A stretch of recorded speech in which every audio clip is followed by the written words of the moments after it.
हाय friends, ये question IIT का है और ये रोटेटरी मोशन चैप्टर का क्वेश्चन है। यहाँ जो है एक स्टेटमेंट दिया गया है, बताना है ट्रू है या फॉल्स है। स्टेटमेंट है कि एक रिंग है जिसका मास 0.3 किलोग्राम है, रेडियस 0.1 मीटर है, और एक सॉलिड सिलेंडर है जिसका मास 0.4 किलोग्राम और रेडियस सेम है। इन दोनों को सेम काइनेटिक एनर्जी दिया जाता है और रिलीज़ कर दिया जाता है एक साथ एक फ्लैट हॉरिजॉन्टल सरफेस पे, ठीक है ना। ऐसे रिलीज़ किया जाता है कि वो ये दोनों जो है रोल करना शुरू कर देते हैं as soon as they are release towards a wall, ठीक है ना। अब दोनों को रिलीज़ किया जाता है जो कि सेम डिस्टेंस पे रिंग और सिलेंडर से है, ठीक है ना। उसके बाद कहता है कि रोलिंग फ्रिक्शन जो है बोथ केसेस में नेग्लिजिबल है। तो बोल रहा है कि सिलेंडर पहले जो है वॉल तक पहुंचेगा। बताना है ट्रू है या फॉल्स है। फ्रेंड्स, रोलिंग के केस में काइनेटिक एनर्जी जो होता है वो होता है half mv² plus half I omega square. v बराबर आर ओमेगा होगा, तो काइनेटिक एनर्जी के बराबर हो जाएगा half mv² into 1 plus I by M R square, ठीक है ना। अब रिंग के लिए मोमेंट ऑफ इनर्शिया आई बराबर होता है एम आर स्क्वायर, ठीक है। तो वैल्यू रख देंगे तो काइनेटिक एनर्जी जो रिंग का है वो हो जाएगा half M V R square. V R क्या हो गया? रिंग का वेलोसिटी हो गया। तो वी आर मतलब रिंग का वेलोसिटी आ गया root under K R by 0.3। K are क्या हो गया? काइनेटिक एनर्जी हो गया रिंग का, ठीक है ना। अब सिलेंडर के लिए काइनेटिक एनर्जी जो होता है वो होता है आई बराबर सिलेंडर के लिए जो मोमेंट ऑफ इनर्शिया आई बराबर होगा वो बराबर होगा हाफ एम आर स्क्वायर के। तो काइनेटिक एनर्जी जो सिलेंडर का हो जाएगा के सी, ये बराबर हो जाएगा 3/4 M V C square. V C क्या है? वेलोसिटी है सिलेंडर का।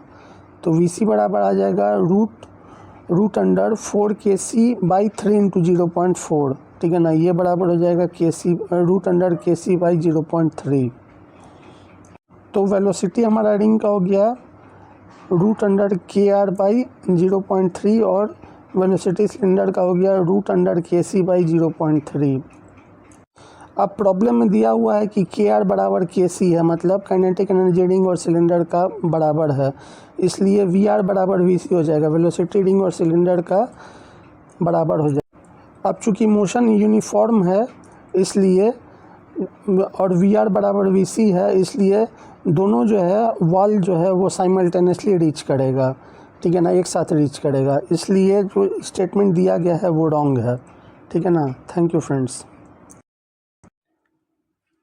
हाय फ्रेंड्स, ये क्वेश्चन आईआईटी का है और ये रोटेटरी मोशन चैप्टर का क्वेश्चन है। इसमें कहता है कि एक ट्यूब है लेंथ एल का जो कि कम्प्लीटली फिल्ड किया गया है एक इनकम्प्रेसिबल लिक्विड जिसका मास m है उससे फिल किया गया है, और ट्यूब जो है दोनों एंड पे क्लोज्ड है। उसके बाद कहता है कि ट्यूब को जो है उसके बाद रोटेट किया जाता है एक हॉरिजॉन्टल प्लेन में about one of its and, ठीक है ना, with uniform angular velocity omega. तो पूछ रहा है find the force exerted by the liquid at other and. Force exert जो कर रहा है लिक्विड अदर एंड पे वो पूछ रहा है, ठीक है ना। तो फ्रेंड, रोटेशनल मोशन में जो है एंगुलर वेलोसिटी सेम होता है ऑल पॉइंट पे, ठीक है ना। तो हम एक एलिमेंट कंसिडर करते हैं D M at a distance X from point of rotation O, ठीक है ना। तो इस एलिमेंट पे जो फोर्स लगेगा सर्कुलर मोशन के कारण वो हो जाएगा डी एफ बराबर D M into X omega square, ठीक है, एक्स ओमेगा स्क्वायर, ठीक है ना। क्योंकि फोर्स जो होता है सेंट्रीफ्यूगल फोर्स वो होता है एम आर ओमेगा स्क्वायर। तो डी एफ बराबर हमारा आ जाएगा डी एम कितना होगा? एलिमेंट का मास वो हो जाएगा M by L into D X. तो डी एफ बराबर हमारा आ गया M by L into D X into X omega square, ठीक है ना।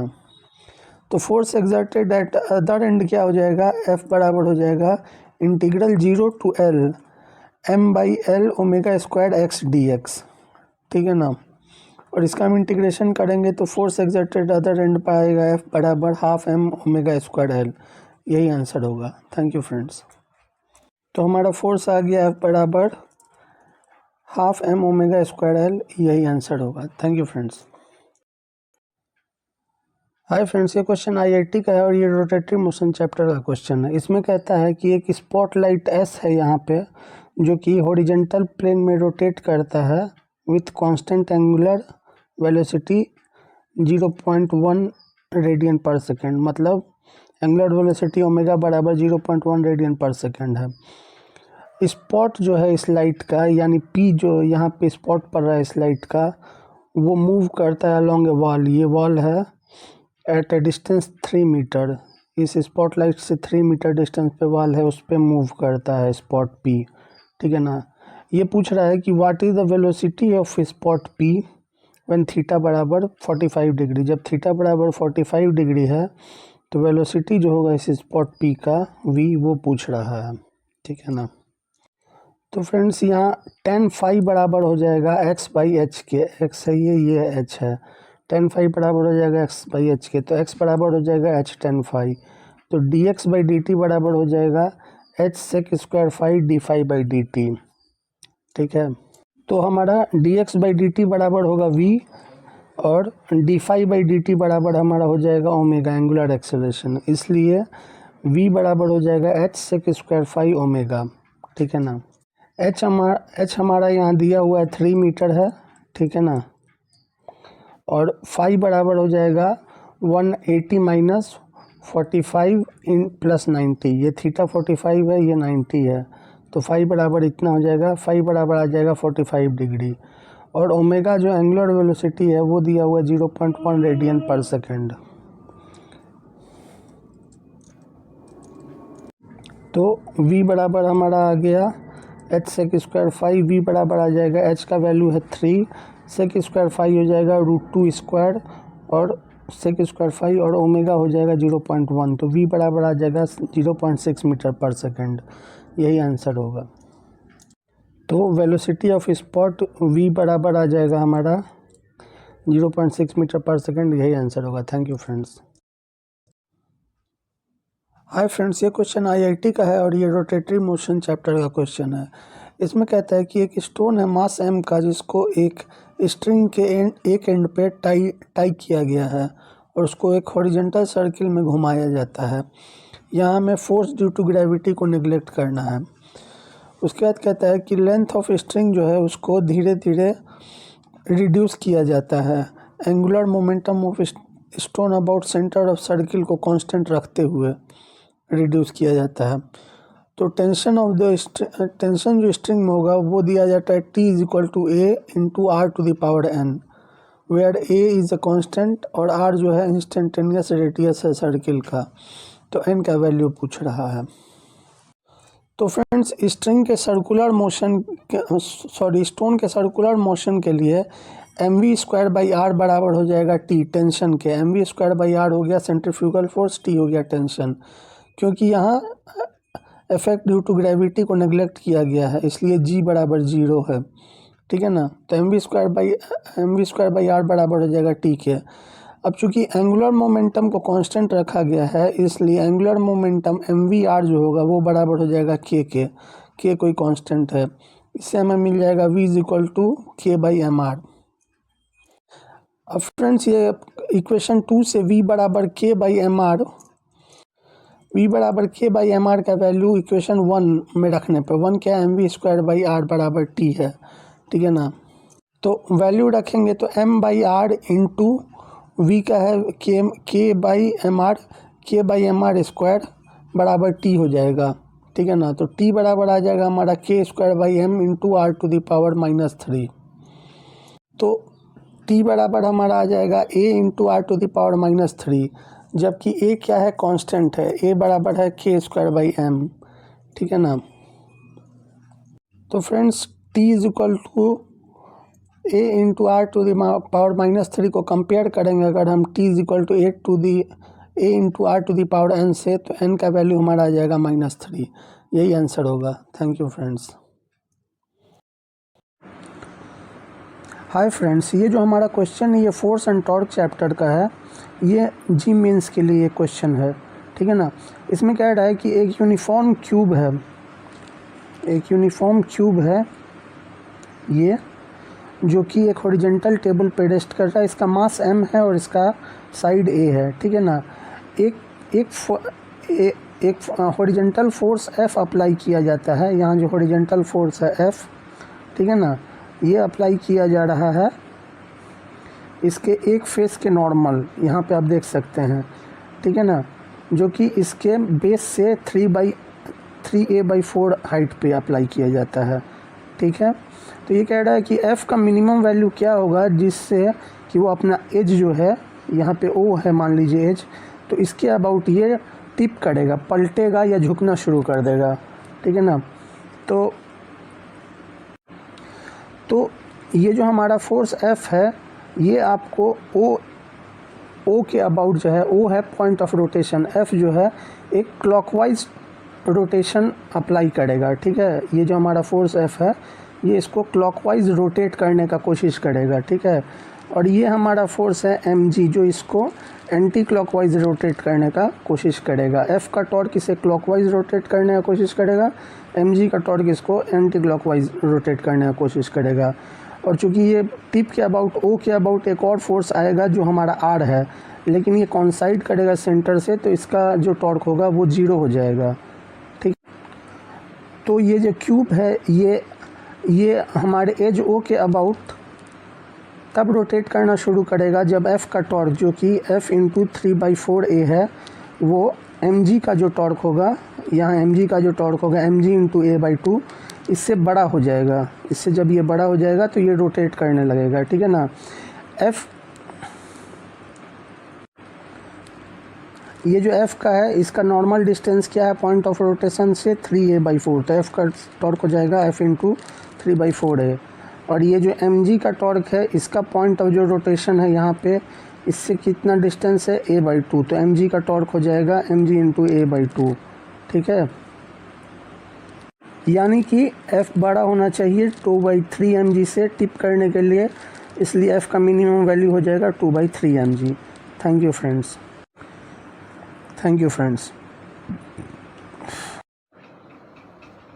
हाय फ्रेंड्स, ये क्वेश्चन IIT का है और ये रोटेटरी मोशन चैप्टर का क्वेश्चन है। इसमें कहता है कि एक थिन वायर लेंथ L का और uniform linear mass density rho का, उसको बेंड किया गया एक सर्कुलर लूप में जिसका सेंटर O है, जैसा फिगर में दिखाया है। तो पूछ रहा है कि मोमेंट ऑफ इनर्शिया जो होगा लूप का अबाउट एक्सिस x डैश वो क्या होगा, ठीक है ना। तो फ्रेंड्स जो मोमेंट ऑफ इनर्शिया होता है about the diameter of circular loop, मतलब ये जो है डायमीटर, इसके अबाउट जो मोमेंट ऑफ इनर्शिया होगा वो होगा ½ mr², ठीक है ना। अब फ्रेंड्स ये जो x डैश है ये डायमीटर से r डिस्टेंस पे है, तो पैरेलल एक्सिस थ्योरम अगर हम यूज़ करें तो मोमेंट ऑफ इनर्शिया जो होगा लूप का अबाउट x डैश एक्सिस वो हो जाएगा Ix डैश mr²/2, ये डायमीटर का हो गया, और प्लस mr², ये डिस्टेंस r है तो प्लस mr² हो जाएगा। इसका मतलब moment of inertia of loop about x dash हो जाएगा 3/2 mr²।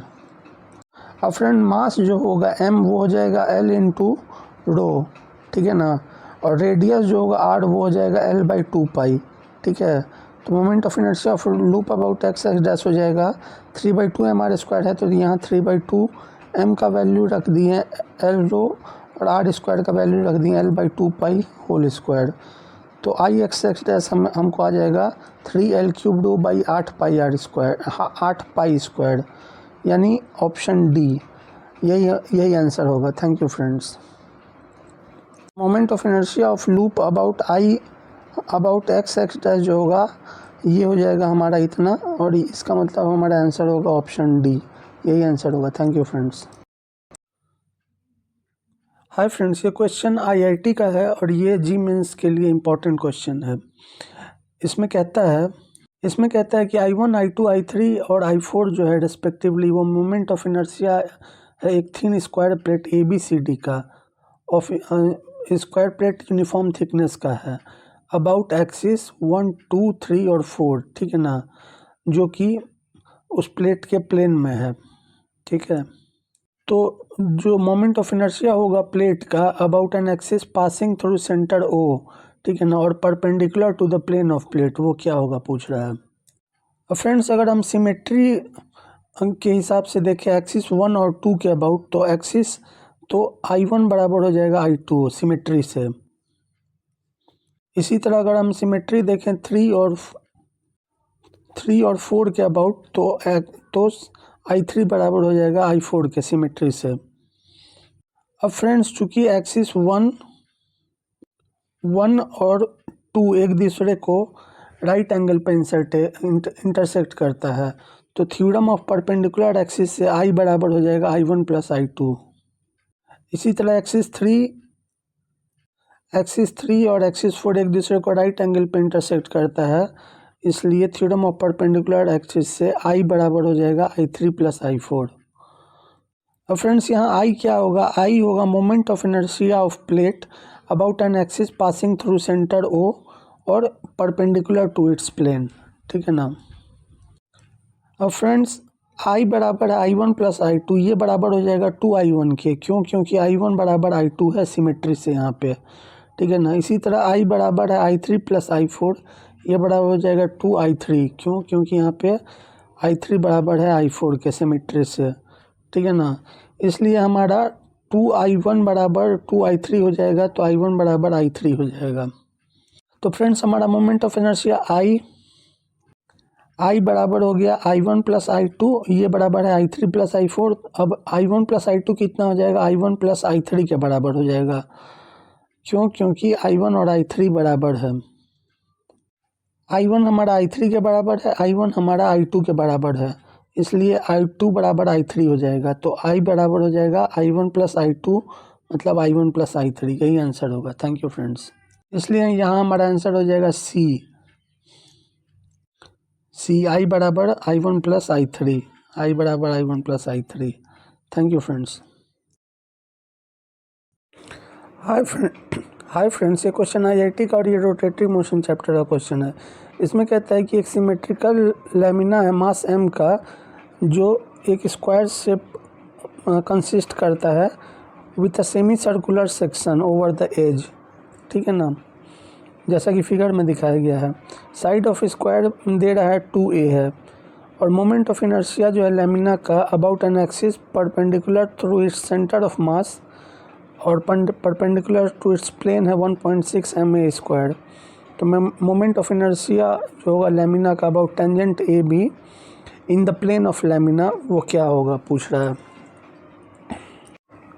तो फ्रेंड्स अगर हम सिमेट्री के हिसाब से देखें तो Ix जो होगा moment of inertia about x और moment of inertia about y, वो बराबर होगा, तो Ix बराबर Iy हो जाएगा। अब परपेंडिकुलर एक्सिस थ्योरम से अगर देखेंगे तो Ix प्लस Iy बराबर Iz होगा, ठीक है ना। तो फ्रेंड्स Ix बराबर हो जाएगा Iy के, और ये बराबर हो जाएगा Iz/2 के, यानी ये बराबर हो जाएगा 0.8 ma² के, क्योंकि Iz हमारा दिया हुआ है 1.6 ma², ठीक है। अब फ्रेंड्स पैरेलल एक्सिस थ्योरम से IAB मतलब moment of inertia about AB जो होगा वो हो जाएगा Ix, ठीक है ना, और plus m into 2a², 2a distance है AB और x के बीच का, x एक्सिस के बीच का। तो Ix बराबर हमारा यहाँ दिया हुआ 0.8 निकाला है 0.8 ma², और m इंटू 2a² हो जाएगा, यानी 4 ma² हो जाएगा, ये बराबर हो जाएगा 4.8 ma²। तो moment of inertia about AB जो होगा IAB, वो बराबर हो जाएगा 4.8 ma², यही आंसर होगा। Thank you friends. Hi friends, ये क्वेश्चन IIT का है और ये जी मेन के लिए इम्पोर्टेंट क्वेश्चन है। ये रोटेटरी मोशन चैप्टर का क्वेश्चन है। इसमें कहता है कि एक लॉन्ग हॉरिजॉन्टल रॉड है जिसके पास एक बेड है जो कि उसके लेंथ के अलोंग स्लाइड कर सकता है, और इनिशियली उसको L डिस्टेंस पे प्लेस किया गया है रॉड के एक एंड A से, ठीक है ना। उसके बाद कहता है कि रॉड को एंगुलर मोशन में सेट किया जाता है about A with constant angular acceleration alpha, ठीक है। फिर कहता है कि अगर coefficient of friction between rod और बेड म्यू है और ग्रेविटी को नेग्लेक्ट किया जाए, तो time after which bead start slipping क्या होगा, ठीक है ना। तो फ्रेंड्स यहाँ जो बेड पे है वो mr² सेंट्रीफ्यूगल फोर्स लग रहा है, जो इसको बेड को बाहर की तरफ फेंकना चाह रहा है। और एक लिमिटिंग फोर्स लग रहा है opposite to centrifugal force Fl, जो कि इसको रोक के रखता है, ठीक है ना। अब इस बेड पे एक टेंजेंशियल फोर्स भी लग रहा है Ma, ठीक है, और वो जो है वो बैलेंस हो रहा है जो बेड में नॉर्मल रिएक्शन है n से उससे, क्योंकि यहाँ ग्रेविटी नेग्लेक्ट किया गया है, ठीक है ना। तो फ्रेंड्स, बेड स्लिप करना तब शुरू करेगा जब centrifugal force mr omega square जो है वो लिमिटिंग फ्रिक्शन Fl से बड़ा हो जाएगा, ठीक है ना। अब फ्रेंड्स, लिमिटिंग फ्रिक्शन Fl जो होगा वो बराबर हो जाएगा म्यू एन के। अब फ्रेंड्स, यहाँ चूंकि ग्रेविटी को नेग्लेक्ट किया गया है तो रिएक्शन फोर्स n जो होगा वो बराबर होगा Ft, यानी टेंजेंशियल फोर्स के। Ft बराबर हो जाएगा ma। a का वैल्यू आ जाता है alpha r, alpha angular acceleration है, और r यहाँ पे l है, इसलिए n बराबर हो जाएगा m अल्फ़ा l। तो फ्रेंड्स, यहाँ हमारे जो लिमिटिंग फ्रिक्शन Fl है वो बराबर है म्यू एन के, n का वैल्यू है m अल्फ़ा l, तो Fl बराबर हो जाएगा म्यू m अल्फ़ा l के, ठीक है ना। अब फ्रेंड्स, एंगुलर वेलोसिटी ओमेगा बराबर हो जाएगा अल्फ़ा t के, इसलिए mr ओमेगा स्क्वायर बराबर हो जाएगा m l अल्फ़ा t का होल स्क्वायर। r का वैल्यू l हो जाएगा यहाँ पे, और ओमेगा का वैल्यू अल्फ़ा t हो जाएगा, ठीक है ना। तो फ्रेंड, बेड स्लिप करना शुरू करेगा जब centrifugal force mr omega square बड़ा हो जाएगा Fl, यानी लिमिटिंग फ्रिक्शन के। वैल्यू रख देंगे, Fl का हो जाएगा म्यू m अल्फ़ा l, और mr ओमेगा स्क्वायर का हो जाएगा ml अल्फ़ा t का होल स्क्वायर। इसको भी यहाँ सॉल्व करेंगे तो t greater than root mu alpha l आएगा हमारा। तो t का मिनिमम वैल्यू t मिनिमम बराबर हो जाएगा रूट म्यू अल्फ़ा l, यानी टाइम हो जाएगा minimum root mu alpha l। यही आंसर होगा फ्रेंड्स। Thank you friends. तो टाइम आ जाएगा रूट म्यू बाई अल्फ़ा, यानी ऑप्शन ए हमारा करेक्ट आंसर है। हाय फ्रेंड्स, ये क्वेश्चन IIT का और ये रोटेटरी मोशन चैप्टर का क्वेश्चन है। इसमें कहता है कि एक यूनिफॉर्म सर्कुलर डिस्क है रेडियस r का, उसका 1/4 सेक्टर जो है कट किया गया है। इस सेक्टर का मास m है, ठीक है ना। इस सेक्टर को रोटेट किया जाता है, एक लाइन जो है परपेंडिकुलर टू इट्स प्लेन है और passing through centre of original disc है, उसके अबाउट रोटेट किया जाता है। तो पूछता है कि moment of inertia about axis of rotation क्या होगा। तो फ्रेंड्स, यहाँ एरिया ऑफ कंप्लीट डिस्क जो है ये पाई आर स्क्वायर है, तो एरिया ऑफ 1/4 हो जाएगा पाई आर स्क्वायर बाई 4। मास जो है इस सेक्टर का m दिया हुआ है, तो मास पर यूनिट एरिया इस सेक्टर का m नॉट हो जाएगा m by pi R square by 4, ये हो जाएगा 4m by pi R square. अब कहता है कि इस सेक्टर को जो है large number of cylindrical cells में हम डिवाइड करते हैं, ठीक है ना। अब कहता है कि कंसिडर करते हैं कि एलिमेंट जिसका मास dm है, और dm है उसको सेंटर O से r डिस्टेंस पे कंसिडर करते हैं, और इस एलिमेंट का जो थिकनेस है ये dr है, ठीक है ना। तो फ्रेंड्स, हमारा जो dm का वैल्यू आएगा dm बराबर हो जाएगा 2 पाई r by 4 into dr, thickness से मल्टीप्लाई कर दिए into m not mass per unit area, ये आ जाएगा dm का वैल्यू। तो dm बराबर हमारा आ गया, इतना आ गया dm बराबर। तो मोमेंट ऑफ इनर्शिया जो होगा इस सेक्टर का about axis of rotation I बराबर हो जाएगा integral 0 to r into r square dm हो जाएगा, ठीक है ना। अब dm का ये वैल्यू हम रखेंगे यहाँ पे, तो हमें मिल जाएगा 2 pi m not by r into 0 to r integral r cube dr आ जाएगा, ठीक है ना। इसका वैल्यू हमें मिल जाएगा pi m not r to the power 4 by 8 आ जाएगा, ठीक है ना। अब m नॉट का वैल्यू यहाँ से इसमें रखेंगे तो हमारा I बराबर आ जाएगा हाफ mr स्क्वायर, यही आंसर होगा। Thank you friends. तो फ्रेंड्स, हमारा moment of inertia about axis passing through O आ जाएगा, moment of inertia of quarter sector about an axis passing through O आ जाएगा I बराबर हाफ mr स्क्वायर, I बराबर half mr square, ये answer होगा। Thank you friends. Hi friends, ये question IIT का है और ये रोटेटरी मोशन चैप्टर का क्वेश्चन है।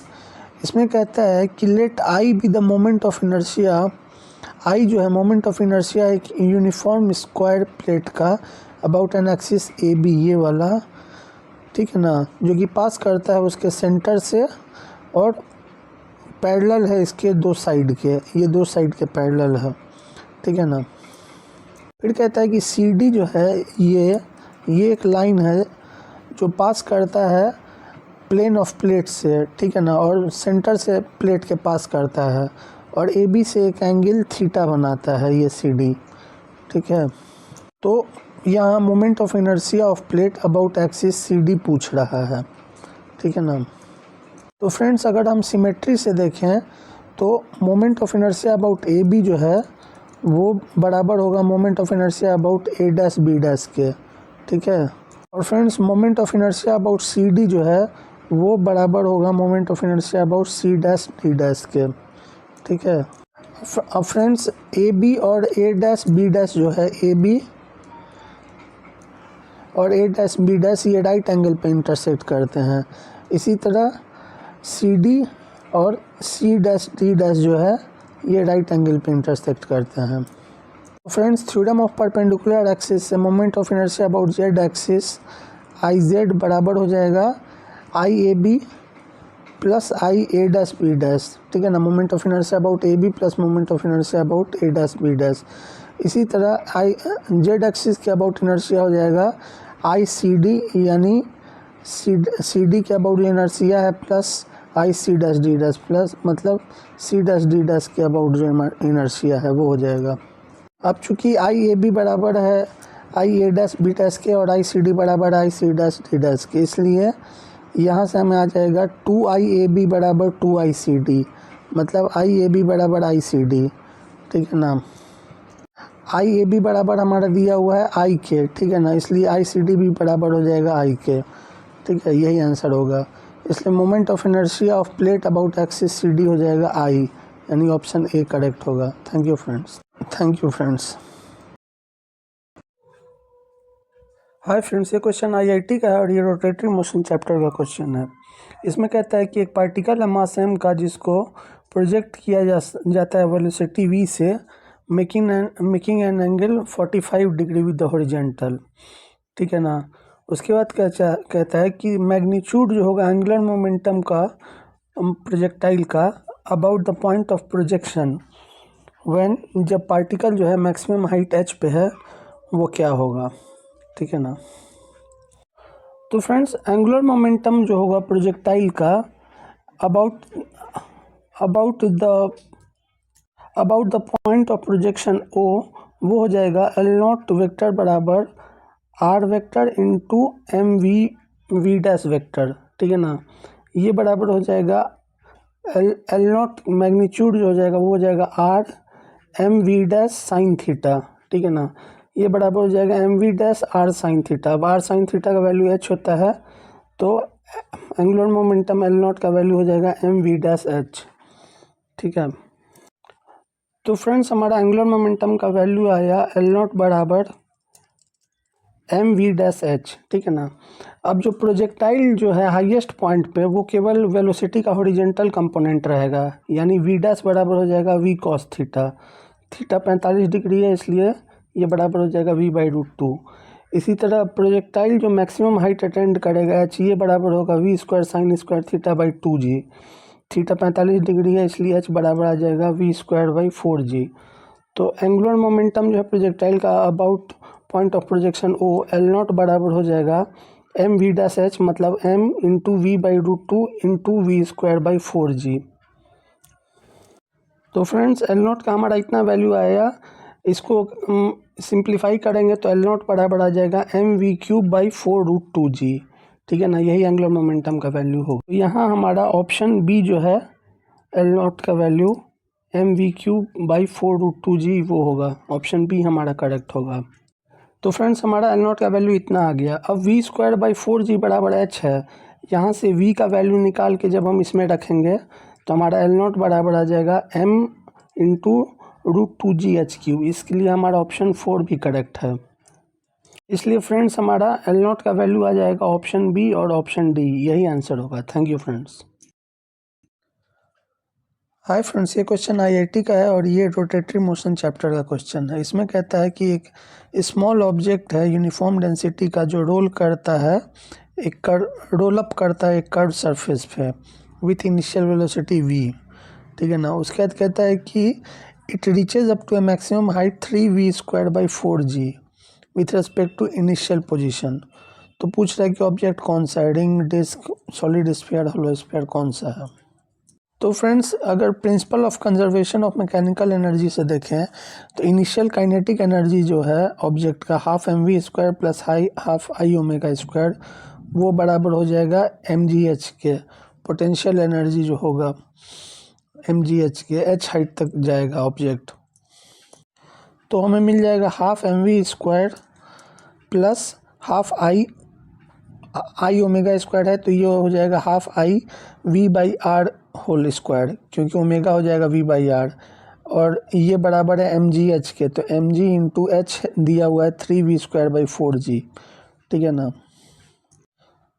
जब हम इसको सॉल्व करेंगे तो हमें मिल जाएगा I बराबर mr²/2।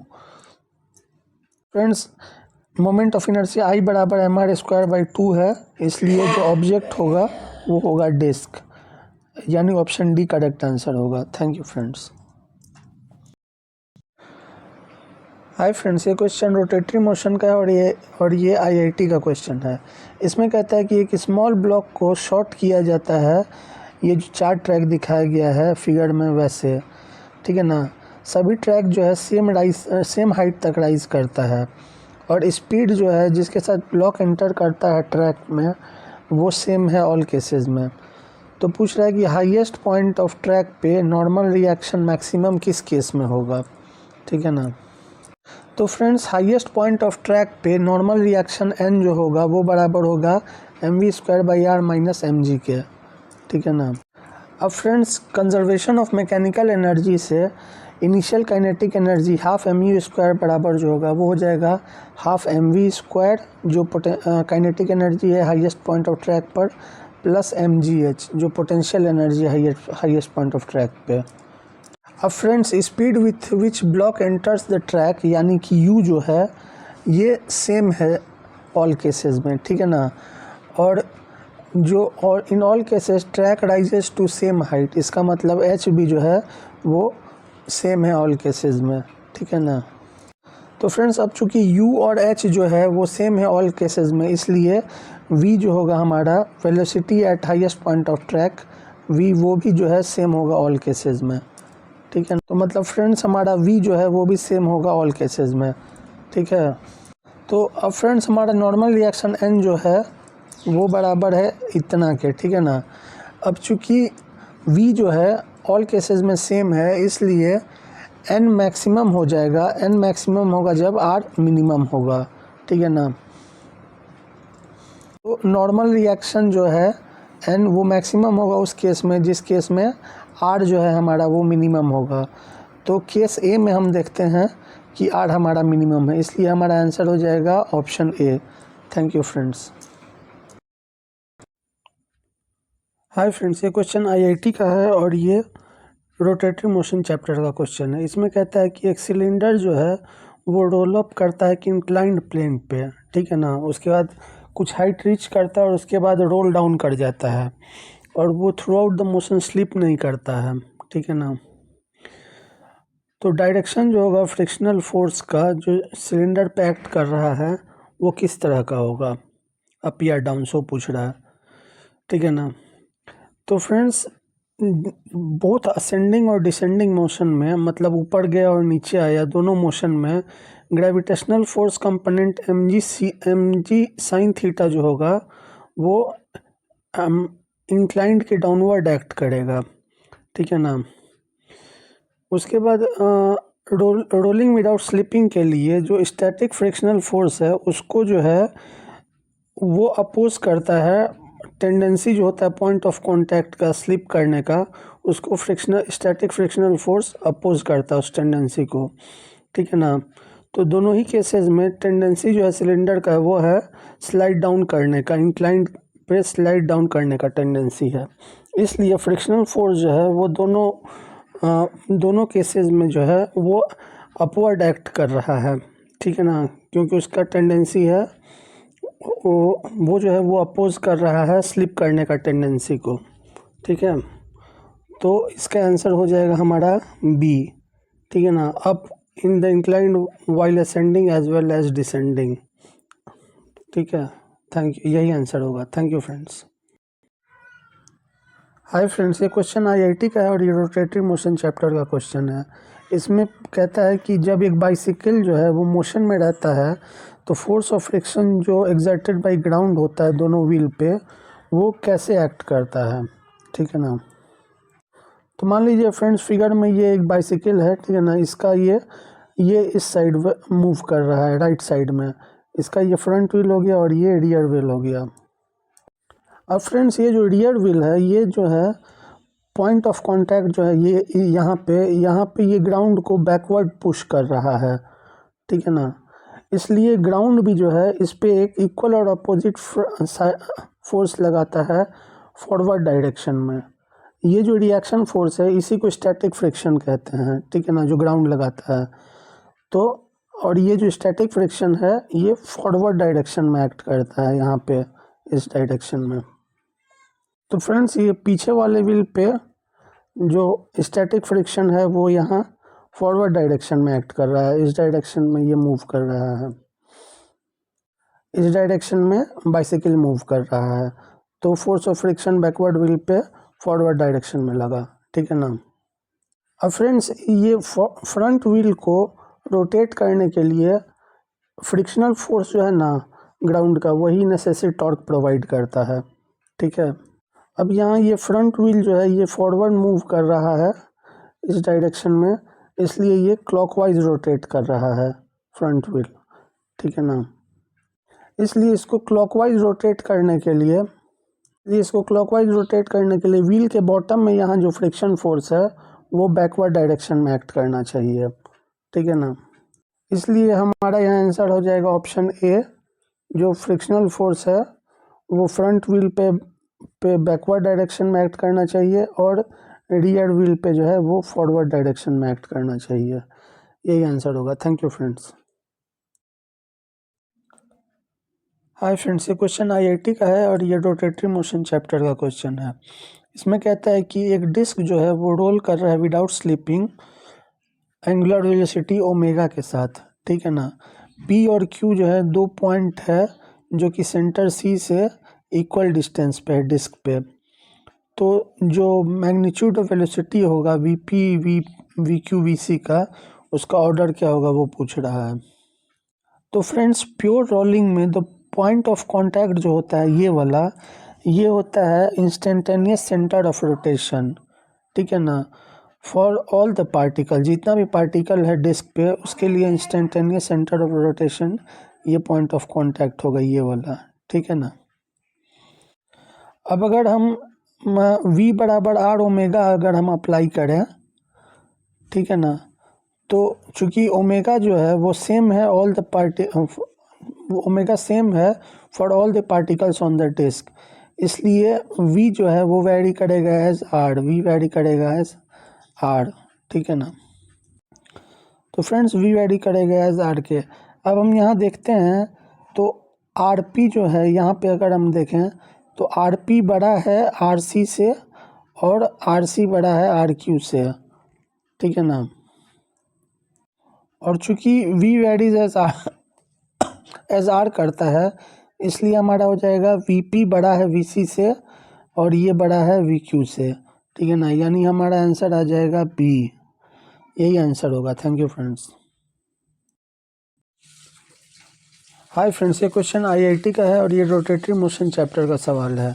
इसमें कहता है कि एक थिन सर्कुलर रिंग है जिसका मास m है, रेडियस r है, वो रोटेट कर रहा है about its axis with constant angular velocity omega, ठीक है ना। उसके बाद कहता है कि two object each of mass m, ठीक है ना, are attached gently to the opposite ends of the diameter of the ring, ठीक है। तो अब पूछता है कि the wheel now rotates with an angular velocity. अब व्हील किस एंगुलर वेलोसिटी से रोटेट करेगा वो पूछ रहा है, ठीक है ना।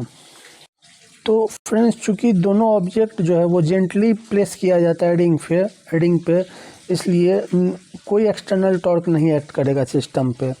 इसका मतलब एंगुलर मोमेंटम जो है वो कंजर्व रहेगा। ठीक है फ्रेंड्स, मास अटैच करने से पहले रिंग जो है वो रोटेट कर रहा है, तो इसका मोमेंट ऑफ इनर्शिया रिंग का हो जाएगा I1 बराबर mr²। ठीक है ना। और मास अटैच करने के बाद जो इसका मोमेंट ऑफ इनर्शिया होगा I2, वो बराबर हो जाएगा mr² प्लस 2 स्मॉल mr²। ठीक है। अब एंगुलर मोमेंटम चूँकि कांस्टेंट रहता है, इसलिए I1 ω1 बराबर हो जाएगा I2 ω2। ठीक है ना। I1 हो गया mr² इंटू ω1 हो गया ओमेगा, और I2 हो गया mr² प्लस 2 स्मॉल mr², और ω2 हो गया ω2। ठीक है ना। तो ω2 बराबर हमारा आ जाएगा m/m प्लस 2 स्मॉल m। यही हमारा आंसर होगा। तो फ्रेंड्स, मास अटैच करने के बाद जो एंगुलर वेलोसिटी होगा ω2, वो बराबर हो जाएगा m/m प्लस 2 स्मॉल m। ठीक है ना। यही आंसर होगा, यानी हमारा आंसर हो जाएगा C, option C. Thank you friends. Hi friends, ये क्वेश्चन IIT का है और ये रोटेटरी मोशन चैप्टर का क्वेश्चन है। इसमें कहता है कि एक सर्कुलर प्लेटफॉर्म जो है वो फ्री है रोटेट करने के लिए हॉरिजॉन्टल प्लेन में अबाउट अ वर्टिकल एक्सिस, जो कि उसके सेंटर से पास हो रहा है। फिर कहता है कि एक टॉर्टॉइस जो है वो एक प्लेटफॉर्म के एक एज पर बैठा हुआ है। ठीक है ना। अब प्लेटफॉर्म को एंगुलर वेलोसिटी ओमेगा दिया जाता है, ω0 दिया जाता है। जब टॉर्टॉइस जो है मूव करता है along the cord of the platform with constant velocity, ठीक है ना, विथ रेस्पेक्ट टू प्लेटफॉर्म, तो एंगुलर वेलोसिटी जो है प्लेटफॉर्म का ω_t वो टाइम के साथ कैसे वैरी करेगा, कौन सा ग्राफ सही होगा वो पूछ रहा है। तो फ्रेंड्स, यहाँ जो है कोई एक्सटर्नल टॉर्क नहीं ऐड कर रहा है, इसलिए एंगुलर मोमेंटम जो सिस्टम का वो कंजर्व रहेगा। ठीक है ना। इसका मतलब L बराबर I ω होगा और ये कांस्टेंट रहेगा। ठीक है। अब मोमेंट ऑफ इनर्शिया जो होगा सिस्टम का I, वो बराबर होगा I platform IP plus I tortoise. ठीक है ना। I प्लेटफॉर्म क्या है, वो कांस्टेंट है, तो ये IP हो जाएगा, और I टॉर्टॉइस जो है मान लेते हैं mr² है, m है मास टॉर्टॉइस का। ठीक है ना। तो हमारा एंगुलर वेलोसिटी ओमेगा बराबर आ जाएगा L/IP प्लस mr²। ठीक है ना। अब फ्रेंड्स, हम यहाँ देखते हैं, जैसे टॉर्टॉइस जो है जब वो मूव करता है अलोंग कॉर्ड पे, ठीक है ना, तो इसका डिस्टेंस जो है सेंटर से, ये R जो है डिस्टेंस सेंटर से इस टॉर्टॉइस का, ये पहले डिक्रीज़ करता है। A से जब हम B तक जाएंगे तो वो R जो है वो डिक्रीज़ करेगा, और फिर B से जब C तक जाएंगे तो R जो है इंक्रीज़ करेगा। ठीक है ना। और मिड पॉइंट जो होगा कॉर्ड का B पे, वहाँ पे उसका मिनिमम वैल्यू होगा, मिड पॉइंट तक वो डिक्रीज़ करेगा। ठीक है। तो इसलिए हम कह सकते हैं कि I जो होगा मोमेंट ऑफ इनर्शिया, वो भी जो है B तक जाएगा तो डिक्रीज़ करेगा, B तक वो जाएगा, A से B तक जैसे जैसे जाएगा वो डिक्रीज़ करेगा, B पे वो मिनिमम होगा, और उसके बाद B से C पर जाएगा वो इंक्रीज़ करेगा मोमेंट ऑफ इनर्शिया I। ठीक है। तो अब चूँकि ओमेगा बराबर है L/I के, तो इसलिए ओमेगा जो है वो A से B तक हम जैसे जैसे जाएंगे वो इंक्रीज़ करेगा, B पे वो उसका मैक्सिमम वैल्यू रहेगा, और उसके बाद वो जैसे जैसे B to C पे जाएगा वो फिर से डिक्रीज़ करेगा। और ओमेगा का जो वेरिएशन होगा आपको R के रेस्पेक्ट में, वो पैराबोलिक होगा। हम यहाँ देख रहे हैं mr² है, तो ये वेरिएशन पैराबोलिक होगा। इसलिए फ्रेंड्स, हमारा आंसर आ जाएगा ऑप्शन बी, यही आंसर होगा। हाय फ्रेंड्स, ये क्वेश्चन रोटेटरी मोशन का है और ये IIT का क्वेश्चन है। इसमें कहता है कि एक हॉरिजॉन्टल सर्कुलर प्लेट रोटेट कर रहा है अबाउट अ वर्टिकल एक्सिस, जो कि उसके सेंटर से पास कर रहा है विथ एंगुलर वेलोसिटी ω0। ठीक है ना। उसके बाद कहता है कि एक आदमी जो है वो सेंटर में बैठा हुआ है और उसके हाथ में 2 ब्लॉक है। वो जो है अपने हाथ को फैलाता है, जिससे कि मोमेंट ऑफ इनर्शिया जो है सिस्टम का वो डबल हो जाता है। ठीक है ना। उसके बाद कहता है कि अगर काइनेटिक एनर्जी जो सिस्टम का है के इनिशियली है तो फाइनल काइनेटिक एनर्जी क्या होगा, ठीक है ना। तो फ्रेंड रोटेशनल काइनेटिक एनर्जी जो होता है के ई रोटेशनल वो होता है L²/2 I के। L हो गया एंगुलर मोमेंटम, I हो गया मोमेंट ऑफ इनर्शिया, ठीक है। यहाँ जो है एंगुलर मोमेंटम जो सिस्टम का वो कांस्टेंट रहेगा, मतलब L कांस्टेंट हो जाएगा, ठीक है ना। इसका मतलब है कि kinetic energy rotational into inertia ये बराबर कांस्टेंट होगा, ठीक है ना। इसका मतलब हुआ कि अगर मोमेंट ऑफ इनर्शिया I को डबल कर दिया जाए तो काइनेटिक एनर्जी जो होगा रोटेशनल काइनेटिक एनर्जी वो हाफ हो जाएगा, ठीक है ना। इसलिए यह आंसर होगा बी, फाइनल काइनेटिक एनर्जी जो है वो k/2 होगा अगर k इनिशियल काइनेटिक एनर्जी है तो। Thank you friends. Hi friends, ये क्वेश्चन रोटेटरी मोशन चैप्टर का है और ये IIT का क्वेश्चन है। इसमें कहता है कि एक सैटेलाइट एस जो है वो एलिप्टिकल ऑर्बिट में घूम रहा है अर्थ के अराउंड। मास ऑफ सैटेलाइट जो है वो वेरी स्मॉल है compare to mass of earth. तो हमें ऑप्शंस में से बताना है। तो फ्रेंड्स हम यहाँ ऑप्शन ए पहले देखते हैं, ठीक है ना। फ्रेंड्स सैटेलाइट पे जो ओनली सिग्निफिकेंट फोर्स काम कर रहा है वो है ग्रेविटेशनल फोर्स फ्रॉम अर्थ, ठीक है ना। ये ग्रेविटेशनल फोर्स जो है always directed toward centre of earth रहता है, ठीक है। फ्रेंड्स चूँकि F बराबर ma होता है इसलिए एक्सीलरेशन जो है उसी डायरेक्शन में होगा जिस डायरेक्शन में फोर्स है, ठीक है ना। इसलिए हम कह सकते हैं कि एक्सीलरेशन ऑफ सैटेलाइट एस जो है always directed toward centre of earth होगा, यानी ऑप्शन ए हमारा करेक्ट है। अब फ्रेंड्स हम ऑप्शन बी देखते हैं। ये जो ग्रेविटेशनल फोर्स जो है ये एक्ट करता है अलोंग द लाइन जो कनेक्ट करता है सैटेलाइट और सेंटर ऑफ अर्थ को, उस लाइन के अलोंग एक्ट करता है। अब फ्रेंड्स जो torque about centre of earth है वो 0 के बराबर है, क्योंकि R और F, क्योंकि टॉर्क बराबर होता है R/F और यहाँ R और F जो है वो पैरेलल है। तो चूँकि यहाँ नेट टॉर्क जो है 0 है तो angular momentum L about centre of earth जो है वो कंजर्व होगा both in magnitude and direction, ठीक है ना। इसलिए फ्रेंड्स हमारा जो स्टेटमेंट बी है वो जो है गलत हो जाएगा, ठीक है ना। अब फ्रेंड्स हम ऑप्शन सी देखते हैं, ठीक है ना। तो ग्रेविटेशनल फोर्स जो है वो एक कंजर्वेटिव फोर्स है, ठीक है ना। In absence of non conservative forces like air resistance, ठीक है ना, जो टोटल मैकेनिकल एनर्जी होगा सैटेलाइट का वो कांस्टेंट रहेगा, ठीक है ना। तो हमारा यहाँ ऑप्शन सी जो है कि total mechanical energy varies periodically with time, ये भी गलत होगा, ठीक है। अब फ्रेंड्स हम अगला ऑप्शन देखते हैं, ठीक है ना। एलिप्टिकल ऑर्बिट में जो स्पीड ऑफ सैटेलाइट जो है वो चेंज करेगा, ठीक है। तो लीनियर मोमेंटम जो होता है P बराबर होता है mv के। चूँकि यहाँ पे स्पीड चेंज कर रहा है इसलिए मैग्नीट्यूड ऑफ लीनियर मोमेंटम भी कांस्टेंट नहीं रहेगा, वो भी चेंज करेगा। इसलिए हमारा ऑप्शन डी जो है जो कह रहा है कि linear momentum of S remains constant in magnitude, ये भी गलत होगा, क्योंकि लीनियर मोमेंटम भी चेंज करेगा, वो कांस्टेंट नहीं रहेगा, ठीक है ना। Thank you friends. Hi friends, ये क्वेश्चन IIT का है और ये रोटेटरी मोशन चैप्टर का क्वेश्चन है। इसमें कहता है कि एक स्मूथ स्फीयर ए है जो कि एक फ्रिक्शनलेस हॉरिजॉन्टल प्लेन पे मूव कर रहा है विथ एंगुलर स्पीड ओमेगा और उसका सेंटर ऑफ मास का वेलोसिटी है v, ठीक है ना। ये कोलाइड करता है इलास्टिकली और head on with an identical sphere b जो कि रेस्ट में है। फिर कहता है कि नेग्लेक्ट फ्रिक्शन एवरीवेयर। उसके बाद कहता है कि आफ्टर कोलिजन एंगुलर स्पीड, उनका जो एंगुलर स्पीड है वो है ओमेगा ए और ओमेगा बी। तो पूछ रहा है ओमेगा ए और ओमेगा बी का क्या स्टेटस रहेगा। तो फ्रेंड्स यहाँ चूँकि हेड ऑन कोलिजन होता है बिटवीन टू आइडेंटिकल स्फीयर, तो इसका मतलब है कि वो दोनों स्फीयर जो है अपना लीनियर वेलोसिटी एक्सचेंज कर लेगा।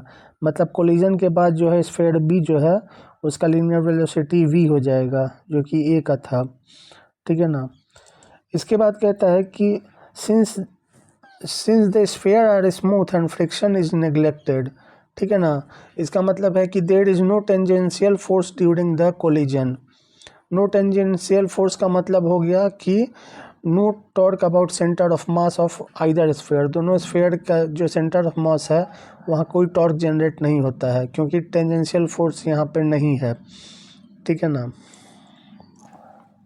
इसका मतलब हो गया कि एंगुलर मोमेंटम है जो दोनों स्फीयर का है वो about their centre of mass जो है, एंगुलर मोमेंटम जो होगा दोनों स्फीयर का अबाउट देयर सेंटर ऑफ मास वो कंजर्व्ड रहेगा, ठीक है ना।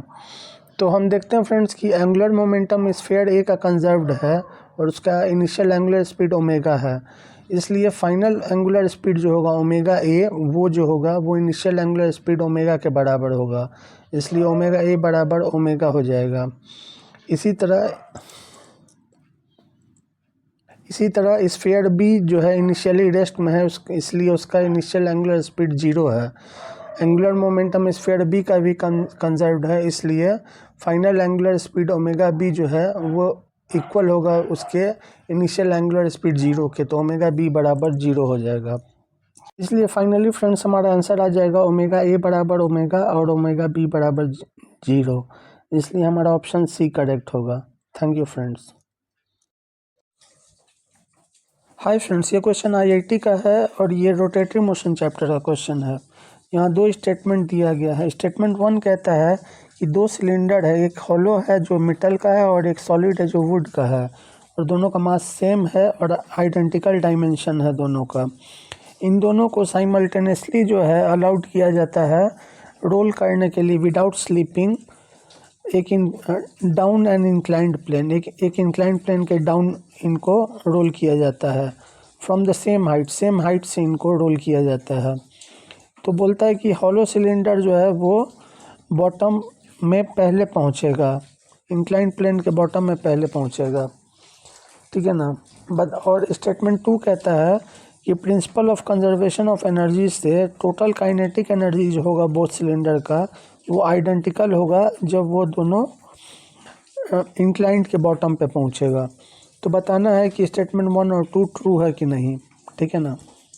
तो फ्रेंड्स प्योर रोलिंग के केस में एक इंक्लाइंड प्लेन पे जो होता है प्योर रोलिंग, उस केस में एक्सेलरेशन जो होता है बॉडी का वो होता है ए बराबर G sine theta by 1 plus I by M R square. अब ये जो फैक्टर बीटा है जो कि होता है बराबर 1 plus I by M R square, ये जो है बॉडी के शेप पे डिपेंड करता है और मास से इंडिपेंडेंट होता है, ठीक है ना। तो हमारा एक्सेलरेशन यहाँ पे इतना है, ठीक है ना। तो हॉलो सिलेंडर के लिए I by M R square हो जाएगा M R square by M R square बराबर 1, और सॉलिड सिलेंडर के लिए I by M R square हो जाएगा half M R square by M R square बराबर हाफ, ठीक है ना। इसलिए फ्रेंड्स जो एक्सेलरेशन होगा सॉलिड सिलेंडर का वो हॉलो सिलेंडर से ज़्यादा होगा, और इसलिए सॉलिड सिलेंडर जो है बॉटम में पहले पहुंचेगा, इंक्लाइंड के बॉटम में पहले पहुंचेगा, ठीक है ना। इसका मतलब हमारा स्टेटमेंट 1 जो है वो फॉल्स होगा, ठीक है। अब फ्रेंड्स हम स्टेटमेंट 2 देखते हैं, ठीक है। Friends in case of rolling जो होता है friction, there will be no work done by friction, friction कोई काम नहीं करता है, इसलिए टोटल मैकेनिकल एनर्जी जो है वो कंजर्व्ड हो जाता है, ठीक है। इसका मतलब काइनेटिक एनर्जी जो होगा सॉलिड का सिलेंडर का और बराबर होगा काइनेटिक एनर्जी हॉलो सिलेंडर का, और ये बराबर हो जाएगा decrease in potential energy mgh, potential energy बराबर mgh होगा। यहाँ दोनों सिलेंडर का मास जो है वो सेम है, m सेम है, और दोनों सेम हाइट से स्टार्ट करता है, यानी h भी सेम होगा। इसका मतलब जो mgh होगा वो दोनों के लिए बराबर होगा, मतलब काइनेटिक एनर्जी सॉलिड का बराबर हो जाएगा काइनेटिक एनर्जी हॉलो सिलेंडर का। इसका मतलब स्टेटमेंट 2 ट्रू होगा। Thank you friends. आंसर यहाँ आ जाएगा ऑप्शन डी, ठीक है ना, यही आंसर होगा। Thank you friends. Hi friends, ये क्वेश्चन आईआईटी का है और ये रोटेटरी मोशन चैप्टर का क्वेश्चन है। यहाँ दो स्टेटमेंट दिया गया है। स्टेटमेंट 1 कहता है कि दो सिलेंडर है, एक हॉलो है जो मेटल का है और एक सॉलिड है जो वुड का है, और दोनों का मास सेम है और आइडेंटिकल डायमेंशन है दोनों का। इन दोनों को साइमल्टेनियसली जो है अलाउड किया जाता है रोल करने के लिए विदाउट स्लीपिंग, एक डाउन एंड इंक्लाइंड प्लेन, एक इंक्लाइंड प्लेन के डाउन इनको रोल किया जाता है। फ्रॉम द सेम हाइट से इनको रोल किया जाता है। तो बोलता है कि हॉलो सिलेंडर जो है वो बॉटम में पहले पहुंचेगा, इंक्लाइंड प्लेन के बॉटम में पहले पहुंचेगा, ठीक है ना। और स्टेटमेंट 2 कहता है कि principal of conservation of energy से टोटल काइनेटिक एनर्जी जो होगा बोथ सिलेंडर का वो आइडेंटिकल होगा जब वो दोनों इंक्लाइंड के बॉटम पे पहुंचेगा। तो बताना है कि स्टेटमेंट 1 और 2 ट्रू है कि नहीं, ठीक है ना। तो फ्रेंड्स प्योर रोलिंग के केस में एक इंक्लाइंड प्लेन पे जो होता है प्योर रोलिंग, उस केस में एक्सेलरेशन जो होता है बॉडी का वो होता है a बराबर g sine theta by 1 plus I by M R square. अब ये जो फैक्टर बीटा है जो कि होता है बराबर 1 plus I by M R square, ये जो है बॉडी के शेप पे डिपेंड करता है और मास से इंडिपेंडेंट होता है, ठीक है ना। तो हमारा एक्सेलरेशन यहाँ पे इतना है, ठीक है ना। तो हॉलो सिलेंडर के लिए I by M R square हो जाएगा M R square by M R square बराबर 1, और सॉलिड सिलेंडर के लिए I by M R square हो जाएगा half M R square by M R square बराबर हाफ, ठीक है ना। इसलिए फ्रेंड्स जो एक्सेलरेशन होगा सॉलिड सिलेंडर का वो हॉलो सिलेंडर से ज़्यादा होगा, और इसलिए सॉलिड सिलेंडर जो है बॉटम में पहले पहुंचेगा, इंक्लाइंड के बॉटम में पहले पहुंचेगा, ठीक है ना, होगा, ठीक है। अब फ्रेंड्स हम स्टेटमेंट 2 देखते हैं, ठीक है। Friends in case of rolling जो होता है friction, there will be no work done by friction, friction कोई काम नहीं करता है, इसलिए टोटल मैकेनिकल एनर्जी जो है वो कंजर्व हो जाता है, ठीक है। इसका मतलब काइनेटिक एनर्जी जो होगा सॉलिड का सिलेंडर का और बराबर होगा काइनेटिक एनर्जी हॉलो सिलेंडर का, और ये बराबर हो जाएगा decrease in potential energy mgh, potential energy बराबर mgh होगा। यहाँ दोनों सिलेंडर का मास जो है वो सेम है, m सेम है, और दोनों सेम हाइट से स्टार्ट करता है यानी h भी सेम होगा।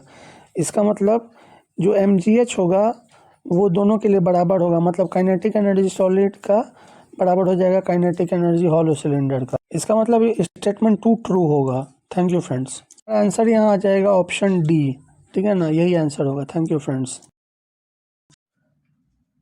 हाय फ्रेंड्स, ये क्वेश्चन आईआईटी का है और ये रोटेटरी मोशन चैप्टर का क्वेश्चन है। इसमें कहता है कि 2 पॉइंट मास है 0.3 किलोग्राम और 0.7 किलोग्राम का, उसको फिक्स किया गया है एक रॉड के एंड पे। रॉड का नेग्लिजिबल मास है और लेंथ 1.4 मीटर है।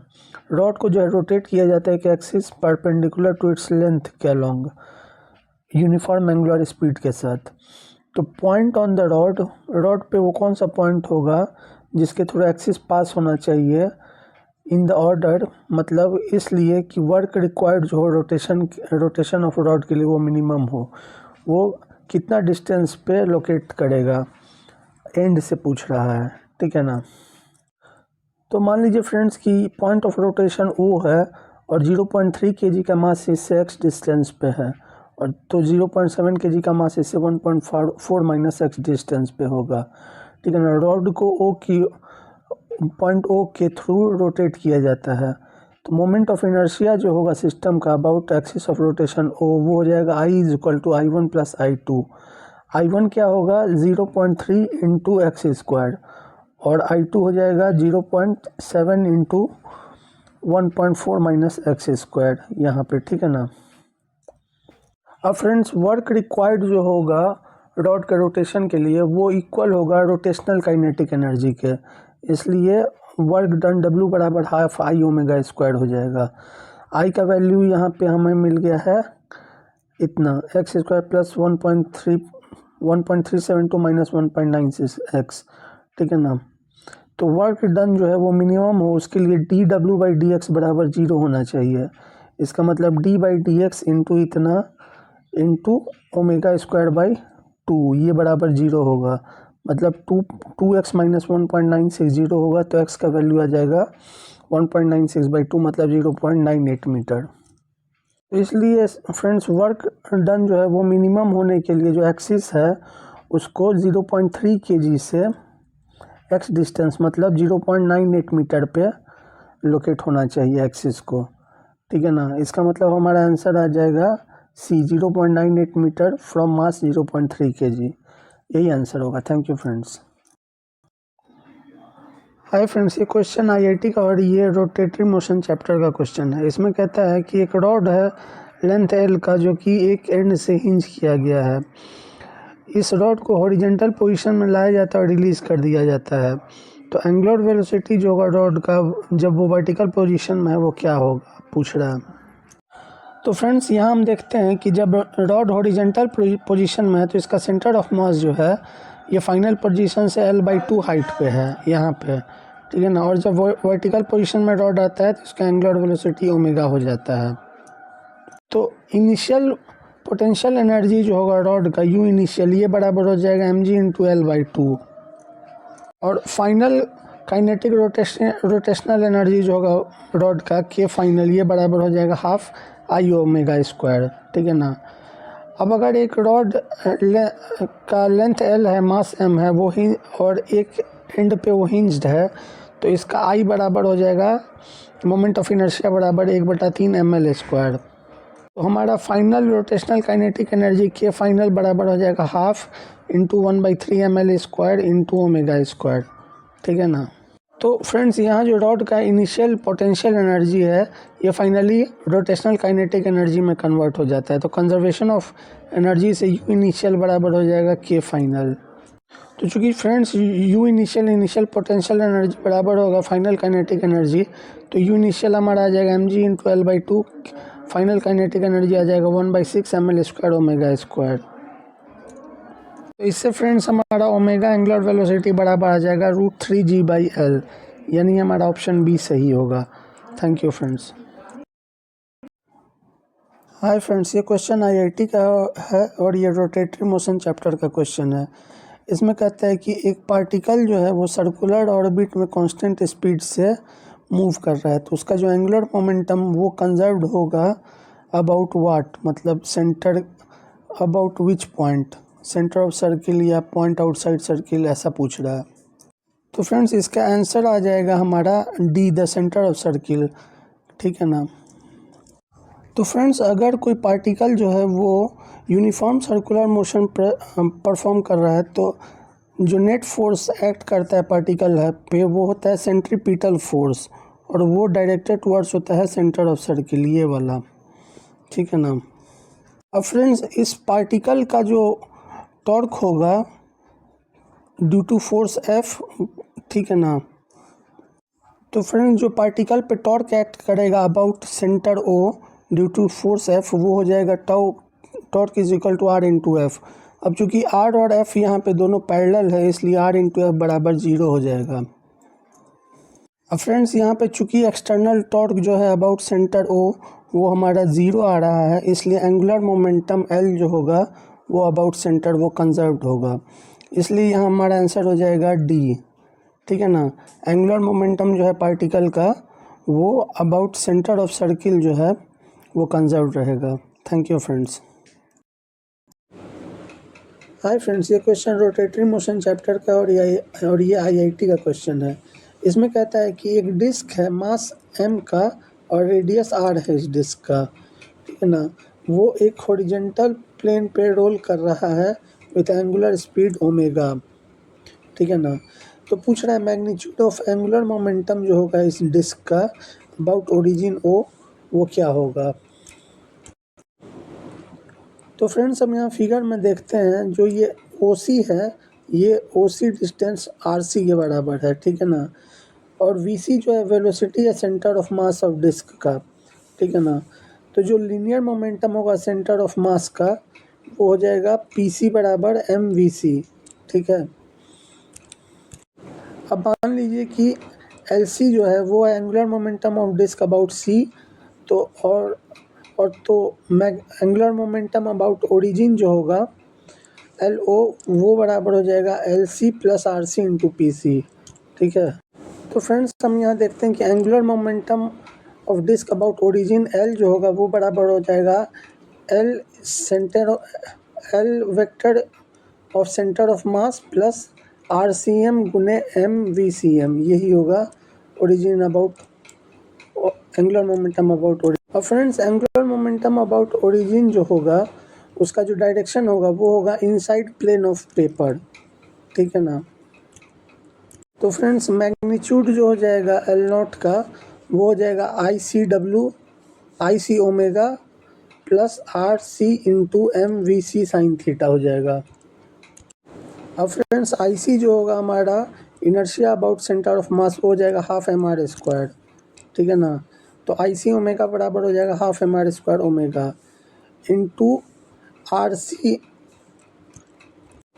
Into M R C V C sine theta, ठीक है ना, प्लस तो ये बराबर हो जाएगा हमारा half M R square omega और आर सी साइन थीटा बराबर आर है और वी सी बराबर आर ओमेगा है, इसलिए ये बराबर हो जाएगा M R into R omega और ये बराबर हमारा आ जाएगा 3/2 एम आर स्क्वायर ओमेगा, यही आंसर होगा, ठीक है ना। तो angular momentum of disc about origin हो जाएगा 3/2 एम आर स्क्वायर ओमेगा, यानी ऑप्शन सी करेक्ट है। Thank you friend. Hi friends, ये क्वेश्चन आईआईटी का है और ये रोटेटरी मोशन चैप्टर का क्वेश्चन है। इसमें कहता है कि एक पार्टिकल जो है वो एक्स वाई प्लेन में मूव करता है with a constant velocity along a line parallel to X axis away from the origin, ठीक है ना। तो पूछ रहा है कि मैग्नीट्यूड ऑफ एंगुलर मोमेंटम जो होगा अबाउट ओरिजिन इस पार्टिकल का वो जीरो रहेगा, इंक्रीज करेगा या क्या होगा। तो फ्रेंड्स यहाँ हम देखते हैं फिगर में कि ये पार्टिकल है मास m का, वो मूव कर रहा है with velocity V I cap parallel to X axis away from origin, ठीक है ना। तो फ्रेंड एंगुलर मोमेंटम जो होगा इस पार्टिकल का at point P X Y, ठीक है ना, अबाउट ओरिजिन वो दिया जाएगा। एंगुलर मोमेंटम हो जाएगा एल वेक्टर बराबर M R vector into V vector होगा। तो friends angular momentum about origin L बराबर हो जाएगा एम इंटू आर का हो जाएगा X I cap Y cap, sorry X I cap plus Y J cap into V का हो जाएगा वी आई कैप, ठीक है। अब फ्रेंड्स चूँकि आई कैप इंटू आई कैप हो जाएगा जीरो और जे कैप इंटू आई कैप हो जाएगा माइनस के कैप, इसलिए एल बराबर हमारा आ जाएगा minus M Y V K cap. तो friends angular momentum about origin L बराबर हमारा आ जाएगा M Y minus M Y V K cap, ठीक है ना। अब चूंकि मास एम और वेलोसिटी वी दोनों कांस्टेंट है, ठीक है ना, और वाई भी कांस्टेंट रहता है क्योंकि particle parallel to X axis move कर रहा है, इसलिए वाई भी हमारा कांस्टेंट हो गया, इसलिए हमारा एल जो है वो कांस्टेंट रहेगा, एंगुलर मोमेंटम कांस्टेंट रहेगा। इसका आंसर हो जाएगा बी, यही आंसर होगा। Thank you friends. Hi friends, ये क्वेश्चन आईआईटी का है और ये रोटेटरी मोशन चैप्टर का क्वेश्चन है। इसमें कहता है कि एक क्यूबिकल ब्लॉक है जिसका साइड ए है वो वी वेलोसिटी के साथ मूव कर रहा है एक हॉरिजॉन्टल स्मूथ प्लेन पर, जैसा फिगर में दिखाया गया है। उसके बाद कहता है कि ये ब्लॉक जो है एक रिज को हिट करता है पॉइंट ओ पर, ठीक है ना। तो पूछ रहा है कि angular speed of block after it hits O is कितना होगा। तो फ्रेंड्स जब ये ब्लॉक हिट करता है रिज को पॉइंट ओ पे तो वो रोटेट करना स्टार्ट करेगा about point O about an axis passing through O और perpendicular to plane of paper, ठीक है ना।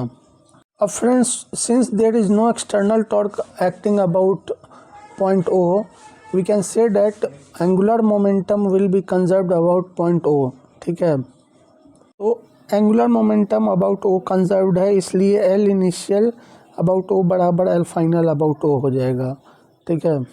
तो यहाँ initial angular momentum about point O हो जाएगा M V into A by two, ठीक है। और final angular momentum about O हो जाएगा I naught omega. I naught क्या होगा, मोमेंट ऑफ इनर्शिया होगा about an axis passing through O, ठीक है। ओमेगा हो जाएगा एंगुलर वेलोसिटी हिट करने के बाद। अब फ्रेंड्स आई नॉट हमारा कितना हो जाएगा, आई नॉट हमारा जो आई ओ बराबर हो जाएगा हमारा I C M plus M R square. I C M क्या हो जाएगा, moment of inertia about centre of mass यहाँ पे, ठीक है ना। और एम आर स्क्वायर क्या हो जाएगा, एम हो जाएगा ब्लॉक का मास और आर हो जाएगा डिस्टेंस सी और ओ के बीच का डिस्टेंस, ठीक है।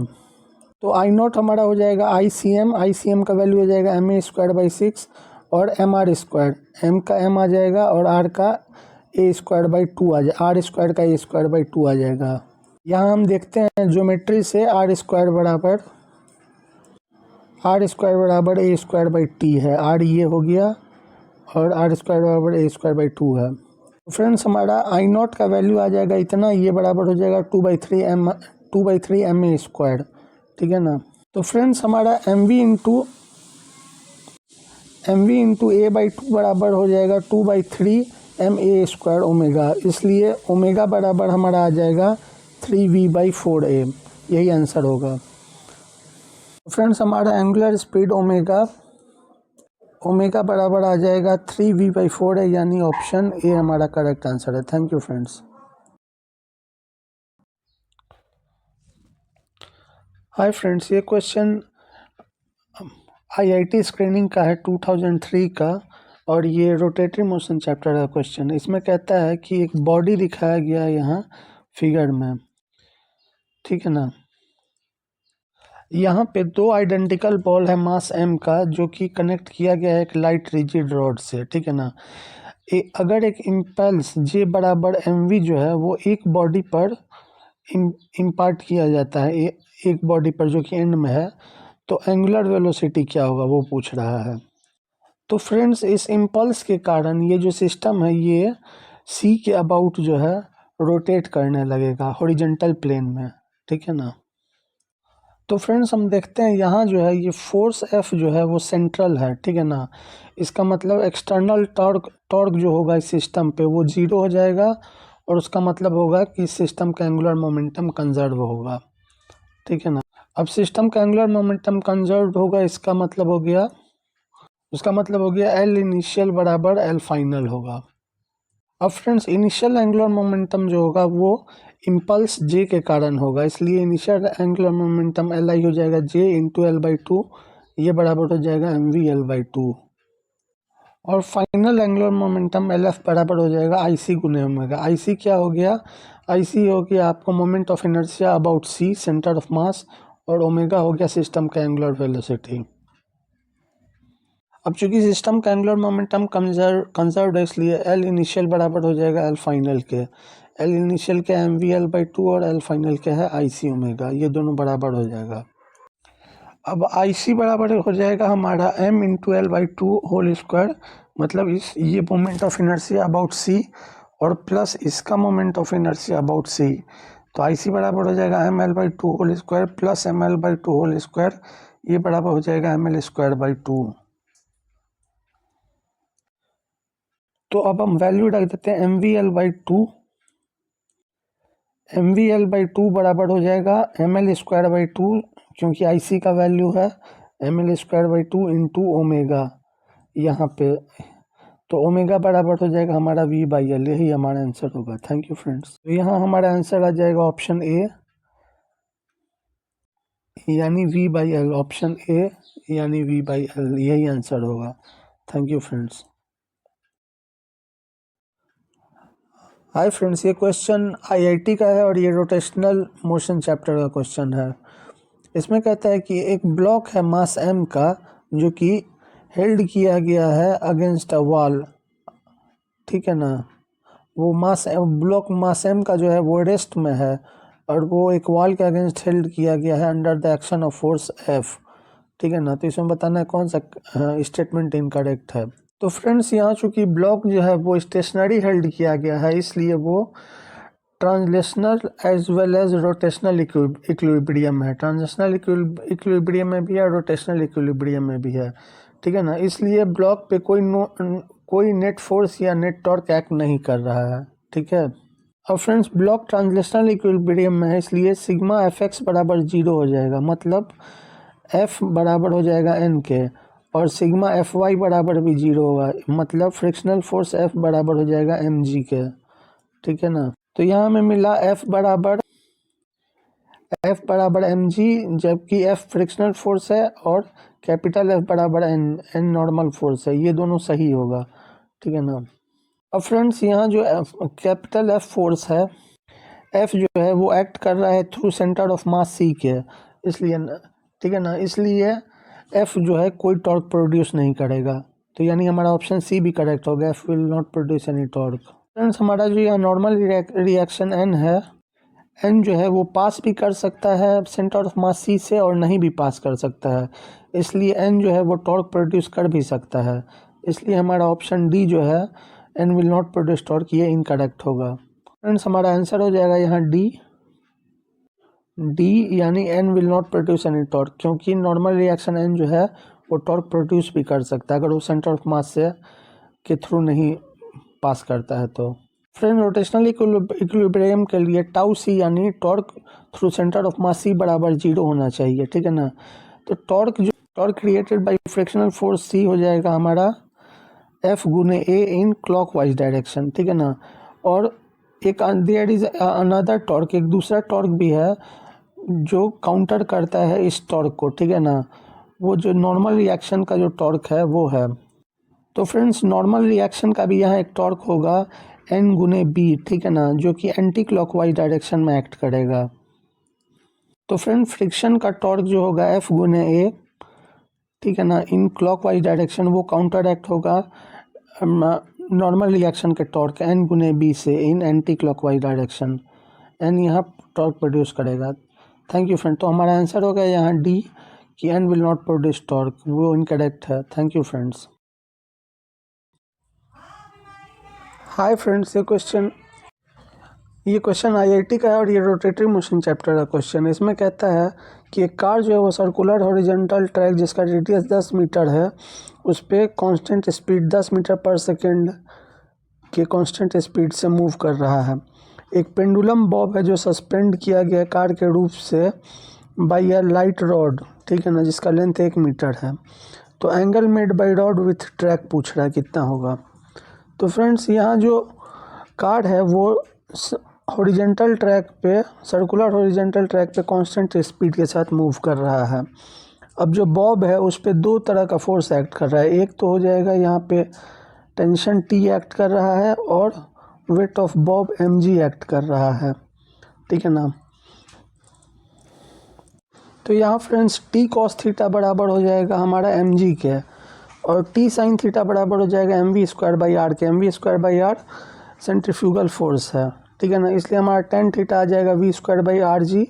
वी स्क्वायर का हो जाएगा 10 मीटर पर सेकंड का स्पीड है तो 10 स्क्वायर, आर है 10 मीटर रेडियस और जी हो जाएगा 10, ठीक है ना। तो इसका वैल्यू आ जाएगा 10 थीटा का 1, इसका मतलब थीटा 45 डिग्री होगा। यही आंसर होगा friends. Thank you friends. Hi friends, ये क्वेश्चन आईआईटी का और ये रोटेटरी मोशन चैप्टर का क्वेश्चन है। इसमें कहता है कि टॉर्क टाउ जो है एक बॉडी पे एट अ गिवन पॉइंट वो है equal to A vector into L vector, जहाँ ए एक कांस्टेंट वेक्टर है और L angular momentum of body है अबाउट दैट पॉइंट। तो बताना इसमें कौन सा स्टेटमेंट ट्रू है। अब फ्रेंड्स दिया है टाउ वेक्टर बराबर ए वेक्टर इंटू एल वेक्टर, तो टाउ बराबर होता है D L vector by D T, इसलिए हम D L vector by D T बराबर ए वेक्टर इंटू एल वेक्टर होगा। तो क्रॉस प्रोडक्ट रूल से ये D L vector by D T जो है वो परपेंडिकुलर होगा बोथ ए वेक्टर और एल वेक्टर के, ठीक है ना। इसलिए हमारा जो ऑप्शन ए है D L by D T is perpendicular to all instant of time, ये सही होगा, ठीक है। अब friends D A vector dot L vector by D T बराबर हो जाएगा D A vector by D T into L vector plus L A vector into D L vector by D T. अब ए कांस्टेंट वेक्टर है तो D A by D T हो जाएगा हमारा 0, ठीक है ना। और इसी तरह ए वेक्टर जो है वो D L by D T vector के परपेंडिकुलर है, इसलिए ए dot D L by D T ये भी बराबर हो जाएगा 0। इसका मतलब ये पूरा का वैल्यू जो है वो बराबर 0 आ जाएगा। इसका मतलब फ्रेंड्स कि ए वेक्टर डॉट एल वेक्टर जो है वो बराबर होगा कांस्टेंट है के। इसका मतलब होगा फ्रेंड्स कि कंपोनेंट ऑफ एल वेक्टर जो है इन डायरेक्शन ऑफ ए वेक्टर वो कांस्टेंट है, मतलब कि the component of L vector in direction of A vector does not changes with time. इसका मतलब हमारा बी स्टेटमेंट भी सही होगा। अब friends L vector dot L vector बराबर एल स्क्वायर होगा, ठीक है ना। दोनों साइड को डिफ्रेंशिएट करेंगे विथ रिस्पेक्ट टू टाइम, तो ये हो जाएगा L vector dot D L by D T vector plus L vector into D L vector by D T, ये बराबर हो जाएगा 2l into D L by D T. इसका मतलब 2l vector into D L vector by D T बराबर 2l into D L by D T होगा। अब friends L vector जो है वो परपेंडिकुलर है D L vector by D T के, इसलिए L vector dot D L vector by D T बराबर 0 हो जाएगा। इसका मतलब D L by D T बराबर 0 होगा। इसका मतलब एल बराबर कांस्टेंट आ जाएगा, ठीक है ना। इसका मतलब हुआ कि मैग्नीट्यूड ऑफ एल जो है वो हमेशा कांस्टेंट रहता है, मतलब the magnitude of L vector does not changes with time, ये सी भी सही होगा हमारा। अब फ्रेंड्स ए वेक्टर इंटू एल वेक्टर बराबर नहीं है 0 के, क्योंकि ए वेक्टर और एल वेक्टर जो है वो पैरेलल नहीं है। इसका मतलब D L vector by D T बराबर नहीं है 0 के, इसका मतलब एल वेक्टर कांस्टेंट नहीं है, मतलब ऑप्शन डी गलत होगा। Thank you friends. Hi friends, ये क्वेश्चन आईआईटी का है और ये रोटेटरी मोशन चैप्टर का क्वेश्चन है। यहाँ 2 स्टेटमेंट दिया गया है। स्टेटमेंट 1 कहता है कि अगर एक बॉडी पे कोई एक्सटर्नल टॉर्क एक्ट नहीं कर रहा है अबाउट इट्स सेंटर ऑफ मास, तो वेलोसिटी जो होगा सेंटर ऑफ मास का वो कांस्टेंट रहता है। और स्टेटमेंट 2 कहता है कि लीनियर मोमेंटम जो है एक आइसोलेटेड सिस्टम का वो कांस्टेंट रहता है। तो बताना स्टेटमेंट 1 और 2 ट्रू है या नहीं। तो फ्रेंड्स एक्सटर्नल फोर्स जो होता है एफ एक्सटर्नल, वो बराबर होता है M A centre of mass, A vector centre of mass, ये इक्वल टू होता है M D V centre of mass by D T. अगर एक्सटर्नल फोर्स एफ एक्सटर्नल 0 है तो इसका मतलब है कि V centre of mass constant होगा, ठीक है ना। तो फ्रेंड्स इसका मतलब अगर एफ एक्सटर्नल बराबर 0 है तो वी सेंटर ऑफ मास जो होगा वो कांस्टेंट होगा, ठीक है। तो friends for the velocity of centre of mass to be constant, velocity of centre of mass constant रहे, इसके लिए एक्सटर्नल फोर्स जो एक्ट करता है, net external force acting on body बराबर 0 होना चाहिए, ठीक है ना। और फ्रेंड्स अगर टाउ एक्सटर्नल वेक्टर 0 होगा तो D L centre of mass vector by D T बराबर 0 होगा। इसका मतलब हुआ L centre of mass vector constant होगा, ठीक है ना। मतलब हुआ फ्रेंड्स कि अगर एक बॉडी पे कोई एक्सटर्नल टॉर्क एक्ट नहीं कर रहा है अबाउट इट्स सेंटर ऑफ मास, तो उसका जो एंगुलर मोमेंटम होगा अबाउट सेंटर ऑफ मास वो कांस्टेंट होगा, ठीक है ना। तो फ्रेंड्स हमारा स्टेटमेंट 1 जो होगा वो फॉल्स होगा, ठीक। अब फ्रेंड्स हम स्टेटमेंट 2 देखते हैं। तो आइसोलेटेड सिस्टम स्टेटमेंट 2 में जो दिया हुआ है उसका मतलब होता है कि एफ एक्सटर्नल 0 रहेगा आइसोलेटेड सिस्टम के लिए। इसका मतलब एफ एक्सटर्नल जो होता है वो होता है D P by D T, ये बराबर 0 होगा। तो हमारा पी वेक्टर जो है वो आ जाएगा कांस्टेंट, ठीक है ना। इसलिए लीनियर मोमेंटम जो होता है वो एक आइसोलेटेड सिस्टम के लिए कांस्टेंट, इसलिए हमारा स्टेटमेंट 2 जो है वो ट्रू होगा और स्टेटमेंट 1 फॉल्स है। इसलिए हमारा ऑप्शन डी करेक्ट आंसर हो जाएगा। Statement 1 is false, statement 2 is true, ठीक है ना। Thank you friends. Hi friends, ये क्वेश्चन आईआईटी का है और ये रोटेटरी मोशन चैप्टर का क्वेश्चन है। इसमें कहता है कि 2 पार्टिकल है जिसका मास 1 किलोग्राम और 3 किलोग्राम है, वो दोनों एक दूसरे की ओर मूव करता है under mutual force of attraction. इन दोनों पे जो पार्टिकल्स इन पे कोई दूसरा फोर्स एक्ट नहीं कर रहा है। आगे कहता है कि जब रिलेटिव वेलोसिटी ऑफ अप्रोच जो है दोनों पार्टिकल का वो 2 मीटर पर सेकेंड है, तो सेंटर ऑफ मास का वेलोसिटी 0.5 मीटर पर सेकेंड है। तो पूछ रहा है कि जब relative velocity of approach 3 metre पर सेकेंड बन जाता है तो velocity of centre of mass 0.75 metre पर सेकेंड रहता है। बताना है कि ये ट्रू है या फॉल्स है, ठीक है ना। तो फ्रेंड्स यहाँ जो एफ एक्सटर्नल वेक्टर होगा, मतलब एक्सटर्नल फोर्स का जो वेक्टर होगा वो बराबर होगा एम टोटल, मतलब total mass into A centre of mass vector, मतलब सेंटर ऑफ मास का जो एक्सेलरेशन होगा वो वेक्टर होगा, ठीक है ना। यहाँ हमारा एम टोटल आ जाएगा 1 किलोग्राम प्लस 3 किलोग्राम, मतलब 4 किलोग्राम हो जाएगा एम टोटल। और ए सी एम वेक्टर होगा एक्सेलरेशन ऑफ सेंटर ऑफ मास, ठीक है ना। अब फ्रेंड्स यहाँ दे रहा है कि there is no external force acting on the 2 particle system, ठीक है ना, यानी एफ एक्सटर्नल हो जाएगा 0 के, ठीक है। अब चूंकि फ्रेंड्स हमारा एफ एक्सटर्नल यहाँ जीरो है, इसलिए ए सेंटर ऑफ मास वेक्टर भी हमारा जीरो होगा। ए सेंटर ऑफ मास हो जाएगा D V C M by D T, यानी D V C M by D T भी हमारा जो है वो जीरो होगा।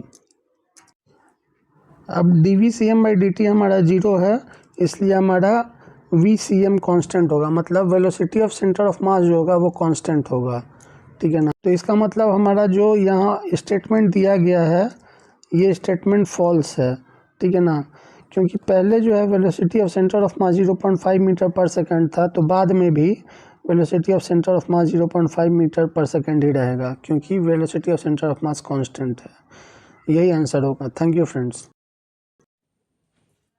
हाय फ्रेंड्स, ये क्वेश्चन आईआईटी का है और ये रोटेटरी मोशन चैप्टर का क्वेश्चन है।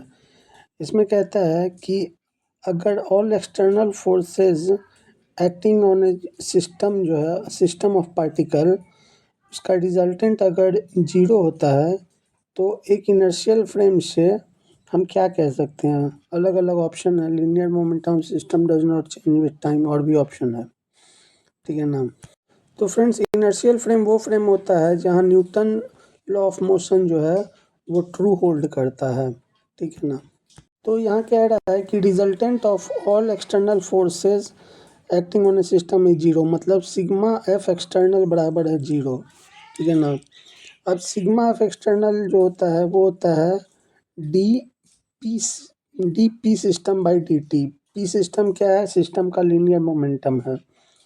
तो सिग्मा एफ एक्सटर्नल जीरो है तो D P system by D T बराबर जीरो होगा। इसका मतलब पी जो होगा सिस्टम का वो कांस्टेंट होगा। पी सिस्टम का मतलब लीनियर मोमेंटम सिस्टम का कांस्टेंट होगा, ठीक है ना।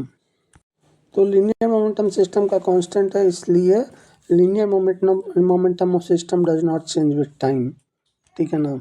मतलब हमारा ऑप्शन ए जो है वो करेक्ट आंसर होगा, ठीक है।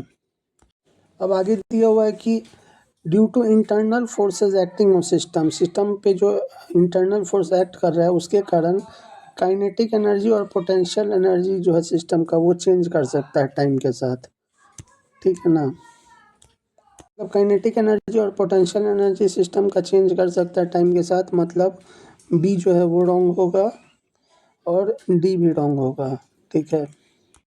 अब फ्रेंड्स आगे बोलता है कि जीरो एक्सटर्नल फोर्स जो है वो एक टॉर्क क्रिएट कर सकता है, ऐसा नहीं है कि नहीं करेगा। तो इसलिए जो टॉर्क क्रिएटेड होगा वो एंगुलर मोमेंटम सिस्टम का चेंज करेगा टाइम के साथ, ठीक है ना। इसका मतलब हमारा ऑप्शन सी भी गलत है, ठीक है। तो यहाँ हमारा आंसर हो जाएगा ऑप्शन ए, ठीक है ना। यही आंसर होगा। Thank you friends.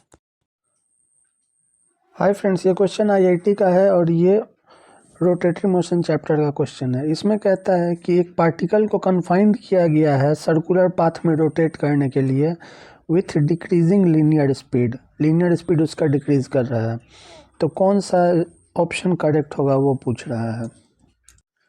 तो फ्रेंड्स यहाँ हम इस फिगर में देखते हैं कि एंगुलर मोमेंटम जो होगा पार्टिकल का अबाउट सेंटर ऑफ सर्किल यानी एल वेक्टर वो हो जाएगा आर गुने पी वेक्टर, एल वेक्टर हो जाएगा एम आर गुने वी, आर वेक्टर गुने वी वेक्टर, ठीक है ना। अब क्वेश्चन में कह रहा है फ्रेंड्स कि इसका जो लीनियर स्पीड है वी वो डिक्रीज कर रहा है, इसलिए मैग्नीट्यूड जो होगा एंगुलर मोमेंटम का, चूँकि ये डिक्रीज कर रहा है तो मैग्नीट्यूड जो होगा एंगुलर मोमेंटम का एल वेक्टर वो भी डिक्रीज करेगा, ठीक है ना। इसका मतलब हुआ कि एंगुलर मोमेंटम जो है अबाउट सेंटर कंजर्व नहीं रहेगा, इसलिए ऑप्शन ए जो है वो इनकरेक्ट है। अब फ्रेंड्स ये जो एंगुलर मोमेंटम है इसका जो डायरेक्शन होगा वो होगा outside the plane of paper, ठीक है ना, और वो डायरेक्शन कंजर्व रहेगा, इसलिए हमारा ऑप्शन बी जो है only direction of angular momentum is conserved, ये सही है, ठीक है ना। अब फ्रेंड्स क्वेश्चन में दिया हुआ है confined to rotate in circular path, इसका मतलब है कि रेडियस जो है मोशन का आर वो कांस्टेंट है, इसलिए ये स्पाइरल नहीं करेगा toward centre, it spiral toward centre, ये भी गलत होगा, ठीक है ना। अब फ्रेंड्स यहाँ जो पार्टिकल का नेट एक्सेलरेशन है ए, ये बराबर हो जाएगा A centre plus A tangential. A centre ये है और ये टेंजेंशियल ये है, और ये हो जाएगा इनका नेट एक्सेलरेशन। हम देखते हैं कि नेट एक्सेलरेशन जो है सेंटर के टुवर्ड्स डायरेक्टेड नहीं है, ठीक है ना। इसका मतलब ये जो है acceleration is directed towards centre, ये भी गलत होगा। तो फ्रेंड्स यहाँ हमारा आंसर हो जाएगा option B, only direction of angular momentum L is conserved, ठीक है ना। Thank you friends. Hi friends, ये क्वेश्चन रोटेटरी मोशन चैप्टर का है और ये आईआईटी का क्वेश्चन है। इसमें कहता है कि एक इक्विलेटरल ट्रायंगल है ABC जो कि एक यूनिफॉर्म वायर से बना है। इसमें दो आइडेंटिकल बेड्स हैं, ठीक है ना। शुरू में ये दोनों बेड्स A पर लोकेटेड हैं। उसके बाद कहता है कि ट्रायंगल को जो है रोटेट किया जाता है अबाउट वर्टिकल एक्सिस AO, ठीक है ना। और उसके बाद क्या करते हैं कि बेड को रेस्ट से हम रिलीज़ कर देते हैं साइमल्टेनियसली दोनों बेड को, और वो दोनों बेड जो है स्लाइड डाउन करते हैं, एक अलोंग AB और एक अलोंग AC, ठीक है ना, एज शोन इन फिगर। उसके बाद कहता है कि नेगलेक्ट कर फ्रिक्शनल इफेक्ट्स को अगर नेगलेक्ट करते हैं तो कौन सा क्वांटिटी कंजर्व रहता है as the bead slides down, ठीक है ना। तो फ्रेंड्स एक्सटर्नल फोर्स जो एक्ट कर रहा है सिस्टम पे वो है FP यानी सपोर्ट फोर्स फ्रॉम पिवोट, ठीक है ना, और FG यानी फोर्स ऑफ ग्रेविटी, ठीक है ना। ये दोनों external force act. Friends FP जो है ये along axis of rotation act कर रहा है, इसलिए ये जीरो टॉर्क प्रोड्यूस कर रहा है अबाउट एक्सिस AO, ठीक है ना। और FG जो है वो पैरेलल है एक्सिस ऑफ रोटेशन AO के, इसलिए ये भी जीरो टॉर्क प्रोड्यूस कर रहा है अबाउट एक्सिस AO, ठीक है। नेट एक्सटर्नल टॉर्क जो है about axis of rotation AO वो हो गया जीरो, इसलिए total angular momentum about axis AO जो है अबाउट एक्सिस ऑफ रोटेशन वो कंजर्व्ड रहेगा, ठीक है। अब फ्रेंड्स सिस्टम पे जो फोर्स एक्ट कर रहा है वो हो जाएगा, एक तो हो जाएगा N, ठीक है ना। N क्या है, normal force between bed and wire, ये हो जाएगा N। फोर्स ऑफ ग्रेविटी हो जाएगा FG और फोर्स एक्सर्टेड बाय पिवोट हो जाएगा FP। ये फोर्सेस एक्ट कर रहे हैं सिस्टम पे। अब हम देखते हैं फ्रेंड्स ग्रेविटी जो है, फोर्स ऑफ ग्रेविटी वो कंजर्वेटिव फोर्स है, ठीक है ना। N जो है ये है परपेंडिकुलर टू बेड वेलोसिटी, ठीक है ना, इसलिए N जो है कोई वर्क नहीं करेगा, ठीक है ना।